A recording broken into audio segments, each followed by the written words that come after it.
This is Dolly, Good Life Gardenscapes in the Gulf Coast region near Texas.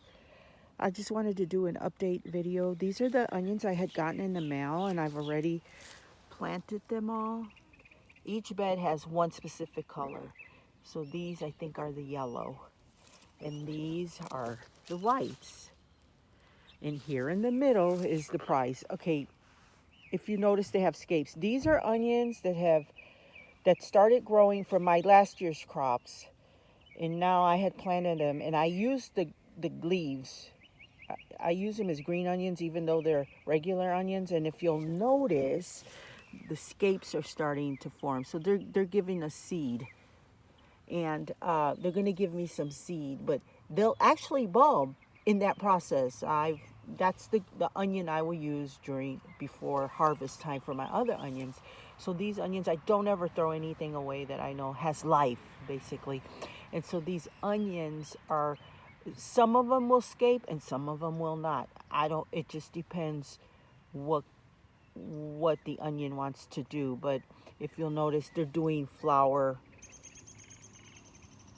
scapes. Here they are. Here's one, and notice all of these have at least 2 onions. Some even have, like this one here, formed 3 onions. Let's see here. Get that picture. There's 3 onions that came out of that bulb, and then this one had 2 onions. This one had 3 onions. I've even seen one that has 4 onions, but not all of them will form a flower. Some of them will grow just the onion part, depending how much they felt that 20-degree weather.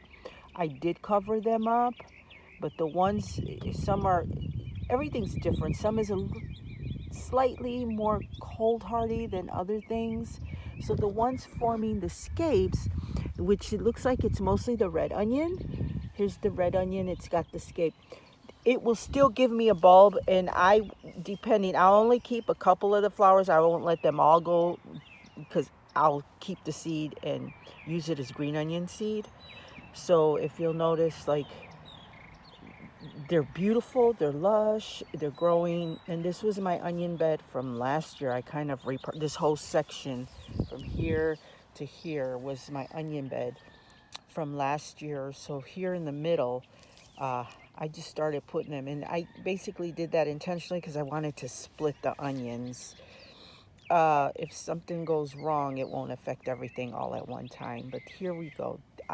You'll notice they're starting to thicken up at the bottom. They will form a bulb. I'll do an update video, and that's probably like in another month and a half. Once the day gets long, those, no matter if it's got a scape on it or not, it'll start feeding that onion. And like these first 2, I've already let the scape get way too big on this one, but the next one, I'm going to cut that off so that it allows the leaves to form a bulb, a bigger bulb than what this other full-grown one will do. And I will pull these, let them dry out for a couple days, and use them in the kitchen all before July. I think that's when I normally harvest my onions. But yeah, as soon as they came in, this is the Dixondale onion, and there's another bed in the back with one that has this in it and one with the red onion. So thanks.